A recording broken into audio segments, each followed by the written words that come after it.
I'm ready.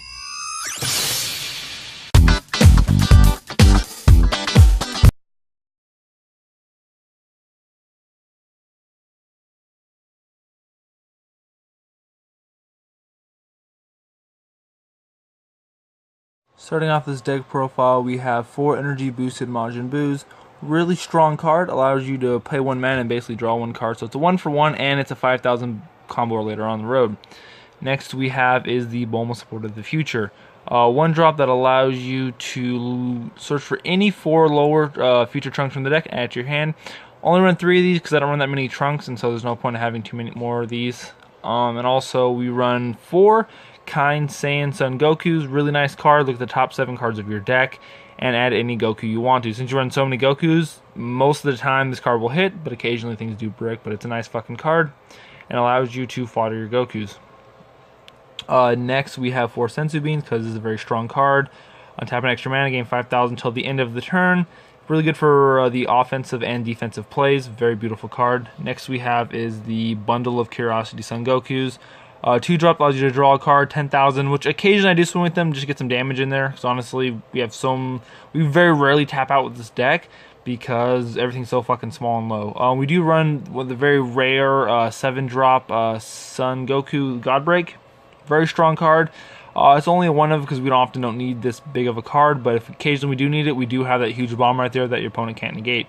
And he's 30,000, so it's fucking does a shit ton of damage with that double strike. Next we have is the 4 of the combos.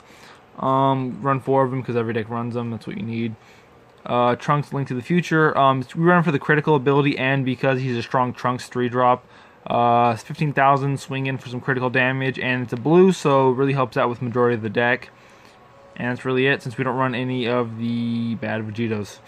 Next we have 1 Light of Hope Trunks. Nice card. Often don't need to summon them. Occasionally we do. Usually the deck wins pretty fast, but occasionally you do need the extra damage in there. So we have a 3-drop that buffs our leader and him. So it's a 3-drop for 20,000 that also gives our leader, make him 15, 20,000 if you can trigger the effect. Only 2 Time Patrol Trunks, because we do kind of need the graveyard, but we honestly don't need this card at more than 2, because we draw so many fucking cards anyways. There's really no point to having too many of this card in. Yeah, probably could fit another one in there somewhere here and there if you want to. Probably drop something that you don't want, but I feel 2 is perfectly fine. Next, we have one of the fucking best cards of the deck. The basically a 2-drop 20,000 Vegeta, because honestly I never have a non-color blue in there, which is pretty nice. And if I do, he's really good mana charge anyways. But 2 mana for 20,000, your opponent, only way really to stop it is fucking Crusher Ball. You swing into something that's huge, like a fucking Kale, and your opponent has to neg a card out of their hand. We do run the one-hit destruction Vegeta just because we do have a bunch of small Vegetas in there. And if the game does get late, it's always nice to have that random bomb in there, which is fucking nice. We run the 1 Trunks because we do run 3 small Trunkses, and in case we do need this, he's a triple striker that is a free combo card. Pretty easy to trigger the effect because the Vegito deck. And 25,000 is a pretty nice fucking number. Next, we're obviously going to run 4 double shot Super Saiyan 2 Vegetas. If you're running a Vegeta deck, this card should be at 4, honestly. There's no reason not to. It's a red, so it triggers your leader. It's a Vegeta, so it does the mana, and it's a free fucking attacker. So honestly, not having 4 of this in your deck, I don't know how you're doing it, but I want to see that because honestly, I love this fucking card. Blocks hella damage, and it allows me to awaken without taking any real damage from critical. 2 Kales. This card could be at 3. I do run 2 in the sideboard. I do like Kale a lot, but honestly, I don't need to remove stuff too often. I only run the 2 just in case you do need it. You know what I mean? It's a strong card, but I don't often need it because I'm just constantly attacking my opponent, honestly, just holding them at bay, and then I swing them for that bursty damage. We do run 4 the Rapid Onslaught Gokus. This card could easily be at 3 and swap in another Vegeta or Goku in there, or another Kale you could if you wanted to, if you really needed the 3rd in there, or even a Mass Saiyan. It's a strong card, allows you to take a damage, and gains critical or double strike. The only time I don't often do critical if my opponent has a blocker on board, or if I know they have a Crusher Ball in their, or Bloodlust in their hand or something, or, you know what I mean, like, I just try to summon them just to bait the Bloodlust. I don't even think about using the effect, you know what I mean? It's pretty nice. Sometimes I just try to bait out he's a strong card. What I do like about him, the only reason why I do like to have 4 of them in there because he does bait out the Bloodlust and the Crusher Balls. People don't run Crusher Ball that often, I know, but bloodlusts are a thing, and so revealing him and then your opponent using their bloodlust on him is fucking awesome, because yeah, he's 20,000, he may die next turn, but it saves it for your other threats, because honestly there's not too many bombs in here, so dropping him down is pretty nice to be able to bait it out. Next, we only run 2 Princess Feed Vegetas. You could always swap out a Rapid Onslaught for a third one of these. I do like this card a lot. It's nice because you drop it for 4 mana, draw 2 cards, and double strike, and it's a Vegeta, so if you don't ever want to play it, you can just charge it and get the mana down. 3 Result of Training, because honestly, if you're going into an aggro deck, you can just charge it, so it's free charge fodder anyway, so it's not a big deal. And it allows you to awaken if you need to, or against a Mecha Freeze deck or a deck that's going to keep you at 5 or higher life, or it's going to crit you down. It's really nice because this guarantees an awaken at 5, and since you do run 3 of them, so that way you draw it. I have a 4th one in sideboard. This card could be at 2, honestly. You could play. I did play at 2, no problems. I only have it at 3 just so I draw. I want to guarantee to draw. I'm not trying to get fucked over by my opponent. Next, we have the Mega Bomb of the deck. I've summoned this thing twice so far. I won, and the second time I ended up costing me the game because I knew my opponent had Bloodlust in their hand. I played it because I don't often get a chance to summon this card. It's a beautiful fucking card. I just said fuck it, swung into his Kale, and then he killed me on his next turn. I knew he was going to die.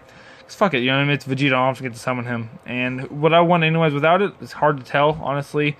It's a beautiful card. I don't run any of the other Vegitos because I don't really need them. I'm really using it for the color fixation and the constant cards in my hand, because I have so many small beaters in the deck that I often don't summon my big drops. I usually just charge them, but you never know if you need them or not. Honestly, it's beautiful. It's honestly fucking nice to be able to decide whether I want to have hella fucking small dudes or a couple big dudes on there. And honestly, at any given time, I have between 4 to 6, probably 7 small dudes on the board of just free fucking damage, which is awesome. I love it a lot. This deck's pretty nice. Obviously, it's going to change a bit. I should have built this deck sooner, but I'm a huge fan of this deck. So starting off the sideboard, we have 4 Mirror from the Darkness. It is a 20,000 critical, which is a strong card. I run this in a lot of my sideboards because I run critical in my aggro decks, and it's a strong card just because it's fucking amazing. And you don't honestly really need your graveyard. You can try to go for the graveyard, but that's not the goal I try to use for it. Next we have 4 Further Instructing Champas. A strong card, allows you to double strike, and a lot of the cards you use are critical, so it's pretty nice. The Mysterious Warrior, pretty nice card. The main reason why I do like him in this deck is for the double strike. I don't really care too much about removal, but it's nice to have the removal on there. There's no Gotens in here, but you can easily throw in 3 Gotens if you wanted to. You could drop a Kale out, drop a Mirror out, and a Champa out if you wanted to, or even drop the 4th Result of Training in. If you want to run those Gotens. I don't really care about the Gotens, because I just have a bunch of small things anyways, nothing too amazing, so if my opponent kills my shit, it's whatever. I run no amazing cards in the deck, just a bunch of small things that give me pluses. Next are 2 Hidden Awakening Kales, just because you have more removal, but if you don't want these, you can run the Gotens or other bombs if you wanted to, or even the Yajirobe blockers. Yajirobe? The fat dude with the sword, the Revenge critical. No, Revenge, blocker, 2-drop, 5,000. Pretty nice. Lastly, we have is the 2 Full Power Trunks as a little more aggressive kill. Drop on turn 5 and you're golden as fuck. And then the last Result of Training. Your hardest matchups are the Mecha Frieza, so you gotta be careful about that. But the way this deck is designed, probably my mistake, is that I can block out a lot of the damage, and then I can easily use Result of Training on 5 and have about 7-8 life. If your opponent just try to crit you down, you know, it's a pretty nice deck. I overall like it. This deck will change when the next set comes out, which I'm pretty fucking excited about. And stay tuned, like and subscribe.